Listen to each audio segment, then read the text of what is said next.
స్వామీజీ చెప్పిన మాటలకు ఒక్కసారిగా ఆందోళన పడిపోతుంది యమున. ఎందుకంటే తన ఇంటికి వారసుడికి గండం ప్రమాదం రాబోతుందని చెప్పేసి అన్న తర్వాత ఇప్పుడు ఆ ఈశ్వర్ని నమ్ముకుంటే మనకి ఇక ఏ తోడు నీడ ఉన్నా అతని సంకల్పం లేనిది ఉండదు అని చెప్పేసి స్వామీజీ చెప్తాడు. ఆ సమయానికి ఏం చేయాలో ఆందోళన పడిపోతుంది యమున. తిరిగి ఇంటికి వచ్చేస్తుంది. మరోవైపు విహారీ డ్రైవింగ్ చేసుకుంటూ వెళ్తూ ఉంటాడు.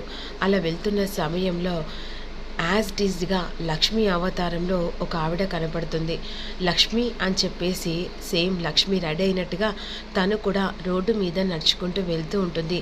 అదేంటి లక్ష్మి ఇక్కడ ఉండడం ఏంటి అంటే లక్ష్మి ఇక్కడే ఉంటుందా అని చెప్పేసి కార్లో నుంచి దిక్కుంటూ లక్ష్మి లక్ష్మి అని చెప్పేసుకుంటూ పిలుచుకుంటూ వెళ్తూ ఉంటాడు విహారీ. లక్ష్మి వెనకాల వెళ్తూ అలా మాట్లాడుతూ, అసలు నన్ను నువ్వు మోసం ఎందుకు చేశావు లక్ష్మి? నన్ను ఎందుకు దూరం పెట్టావు? నీ ప్రేమకు నీ ఆలోచనలకు నన్ను ఎందుకు దూరం పెట్టావు? నువ్వు దూరం పెట్టావు అనుకుంటున్నావు, కానీ నిన్ను మర్చిపోవడం నాకు ఇష్టం లేదు. నువ్వు ఎప్పుడైతే ఇంట్లో నుంచి వెళ్ళిపోయావో అప్పుడే నా మనసు నా దగ్గర లేదు. అసలు ఇదంతా కాదు, ఒక్కటి చెప్పు, నాకు విడాకులు ఎందుకు ఇవ్వాలనుకున్నావు? నా దగ్గర నుంచి ఎందుకు దూరం కావాలనుకున్నావు అని ఈ విధంగా అన్ని ప్రశ్నలు లక్ష్మి ముందు నడుస్తూ విహారీ వెనకాల అడుగుతూ ఉంటాడు. అసలు అక్కడ లక్ష్మి కాదు, ఒక రౌడీ.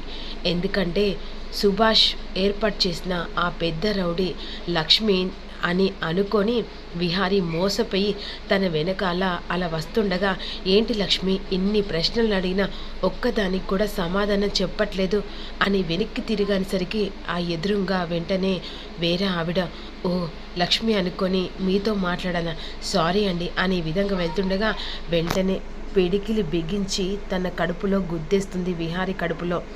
విహారీ అక్కడే పడిపోతాడు. వెంటనే కత్తి పట్టుకొని విహారీ కడుపులో పొడుస్తూ ఉంటుంది. అలా పడిపోతున్న విహారీ వెనకాల రౌడీలు ఉంటారు. రౌడీలు కూడా వెనుక నుంచెల్లి విహార్ని పొడుస్తూ ఉంటారు. కత్తి పోట్లతో విహారీ రక్తపు మడుముల్లో ఇక అక్కడ పడిపోతాడు. మరోవైపు లక్ష్మి ఈ విషయం తెలిసిన తర్వాత విహారీకి ప్రాణగండం ఉందని వెంటనే రోడ్డు మీద పరుగులు తీసుకుంటూ వస్తూ ఉంటుంది. ఇంటికి వచ్చిన యమున చాలా కంగారు పడుతూ ఇక ఎలాగైనా సహస్ర కడుపులో బిడ్డకు ప్రమాదం ఉందని చెప్పేసి కంగారు పడుతుండగా ఆ సమయంలో వెంటనే ఇక పద్మాక్షి హాల్లోకి వస్తుంది. ఏంటి అలా ఉన్నా అంటుండగా, ఏం లేదు వదిన, ఇక ఈ ఇంటికి వచ్చే వారసునికి గండం ఉందట. ఆ గండం ఎలా పోవాలో అర్థం కావట్లేదు. ఏంటి? అవును వదిన, ఎలాగైనా సరే ఇక సహస్రతోని ఈ పూజలు జరిపిస్తే కాస్త వచ్చే నా ఇంటి వారసునికైనా ఏం కాకుండా కాపాడుకునే వాళ్ళం అవుతాం. అయినా ఈ మూడు నమ్మకాలు పట్టుకొని నీకెవరు చెప్పారు? అయ్యో వదిన, స్వామీజీ దగ్గరికి వెళ్ళి వచ్చాను. నాకు రాత్రి కల్లో పాపను ఇక బాబు పుట్టిన తర్వాత పాము వచ్చి కాటేసినట్టుగా అనిపించింది. ఆ కళ నా మనసును ఎంతో తుణిచివేస్తుంది. ఎలాగైనా శాస్త్రతోని ఇక అమ్మవారి పూజ జరిపిస్తే కాస్త దోషమైన పోతుంది అని అన్న తర్వాత, అసలు ఆ కడుపులో బిడ్డ ఉంటేనే కదా, అంటే ఇప్పుడు లక్ష్మి కడుపులో బిడ్డకు ఈ ఇంటి నుంచి పానగండం ఉందన్నమాట. సరే, ఇప్పుడు పూజ చేయాలంటే ఇది కాదు కదా, అది చేయాలి. ఏంటి వదిన, నేను ఇలా కంగారు పడుతూ అడుగుతుంటే నువ్వేంటి ఏదో పరధ్యానంలో ఆలోచిస్తున్నావు? అబ్బే ఏం లేదు, సరే పూజనే కదా, శాస్త్రతోనే చేపిద్దాంలే, కంగారు పడకు అని పద్మాక్షి అనుకుంటుంది. ఇక మరోవైపు లక్ష్మి పరుగులు తీసుకుంటూ వస్తుండగా రౌడీలు వెంటనే విహాన్ని కత్తిపోట్లతో పొడుస్తుండగా వెంటనే అక్కడ గట్టిగా అరుస్తుంది. అక్కడి నుంచి వర్షం పడుతూ ఉంటుంది. విహారీ అక్కడి నుంచి ఇక అలా బోల్తా పడతాడు. ఎలాగైనా విహాన్ని పట్టుకొని లక్ష్మి ఒక చెట్టు దగ్గరికి గుంజుకొస్తుంది. రౌడీలు విహారీ పారిపోయాడని చుట్టుపక్కల వెనుకులాడుతూ ఉంటారు. వెనుకులాడిన కూడా ఇక్కడ విహారీ కనిపించడు. రౌడీలు మొత్తం వెనుకులాడుతుండగా ఫుల్ వర్షం వస్తూ ఉంటుంది. అరే వాడు చనిపోయి ఎక్కడో కొట్టుకుపోయినట్టున్నారా, పదరా అని చెప్పేసి వెళ్ళిన తర్వాత ఇక అప్పుడు లక్ష్మి అక్కడ కూరగాయల బండి ఉంటుంది కదా, ఆ బండి తీసుకొచ్చి విహార్ని ఇక ఆ బండి మీద పడుకోబెట్టి హాస్పిటల్కి తోసుకెళ్తూ ఉంటుంది. విహారీ గారు ఇది చూడండి, విహారీ గారు అని గట్టిగా చెంపల మీద కొడుతూ ఉంటుంది. విహారీ కాస్త స్పృహ వస్తూ కళ్ళు మూస్తూ లక్ష్మి లక్ష్మి అని చెప్పేసి ఈ విధంగా అంటుండగా, ప్లీజ్ విహారి గారు నా వైపు చూడండి, ఒక్కసారి చూడండి అని వెంటనే హాస్పిటల్ దగ్గరికి ఆ బండి తోసుకుంటూ వస్తూ ఉంటుంది. డాక్టర్స్ అని చెప్పేసి గట్టిగా పిలుస్తుంది. అందరు డాక్టర్స్ వెంటనే వస్తారు. ఇక డాక్టరు వెంటనే ఆ పేషెంట్ని ఇక ఎమర్జెన్సీకి షిఫ్ట్ చేస్తారు. హాస్పిటల్లో ఎమర్జెన్సీలో ఈలోపు లక్ష్మి లోపలికి వచ్చేస్తుంది కదా, ఆ సమయంలో డాక్టర్కి పద్మాక్షి వెంటనే ఇంజెక్షన్ ఇస్తుంది కదా. ఎందుకంటే 7 నెలల కడుపుతో ఉన్నా ఆ తర్వాత తనకి ప్రెగ్నెన్సీ పెయిన్స్ రావడానికి ఇక్కడ డెలివరీ టైము ఆల్రెడీ ఉంది కదా శాస్త్రకు అని ఈ విధంగా అనుకుంటారు కదా. ఆ సమయంలో డాక్టరు ఇక వెంటనే లక్ష్మి చూస్తుంది. ఈ లక్ష్మికి కరెక్ట్గా ఇప్పుడు సమయానికి దొరికింది. వెంటనే డాక్టర్ ఏంటి మీరు ఇక్కడ ఉన్నారు అని అంటుండగా, అప్పుడు వెంటనే మాకు తెలిసిన వాళ్ళు ఎవరో కత్తి పోట్లతో పడి ఉన్నాడని తీసుకొచ్చాను అంతే అని అన్న తర్వాత, ఆ రోజు నీకు ఒక ఇంజెక్షన్ ఇవ్వాలనుకున్నాను, ఆ ఇంజెక్షన్ మర్చిపోయాను. వెంటనే నీ కడుపులో బిడ్డ చాలా వీక్గా ఉన్నాడు కదా, వెంటనే ఇంజెక్షన్ ఇవ్వాలి. మీరు ఇంజెక్షన్ ఇప్పించుకుంటే మీ కడుపులో బిడ్డ కూడా సేఫ్గా ఉంటాడు. ఓ అవునా, సరే త్వరగా ఇవ్వండి అనేసరికి, సిస్టర్ అని ఆ డాక్టర్ ఆ ఇంజెక్షన్ సరే అని చెప్పేసి వెంటనే పద్మాక్షి చెప్పినట్టుగా ఆ డోసు ఇంజెక్షన్ వెంటనే లక్ష్మికి ఇచ్చేస్తుంది. లక్ష్మి కాస్త అట్లా కూర్చుంటుంది. లోపల ట్రీట్మెంట్ జరుగుతుంటుంది. వర్షం బోరున బయట చూస్తే విహారీ ఇంకా రావట్లేదు.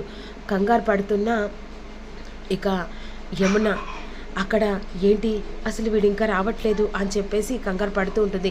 ఈలోపు లక్ష్మికి 1 అవర్ తర్వాత లోపల విహారికి సర్జరీ జరుగుతూ ఉంటుంది. ఈమెకు పెయిన్ స్టార్ట్ అవుతుంటాయి లక్ష్మికి. ఇదేంటి ఇలా పెయిన్ స్టార్ట్ అవుతున్నాయి అంటే, ఇప్పుడు స్టార్ట్ అవుతున్నాయి కదా, ఈ టైంకి ఖచ్చితంగా శాస్త్రం కూడా హాస్పిటల్ దగ్గరికి తీసుకురమ్మనాలి. వెంటనే ఇక పద్మాక్షికి ఫోన్ చేస్తుంది డాక్టర్. పద్మాక్షి గారా చెప్పండి డాక్టర్. ఏం లేదు, ఇక్కడ ఆల్రెడీ ఇంజెక్షన్ ఇచ్చి 1 అవర్ అయింది.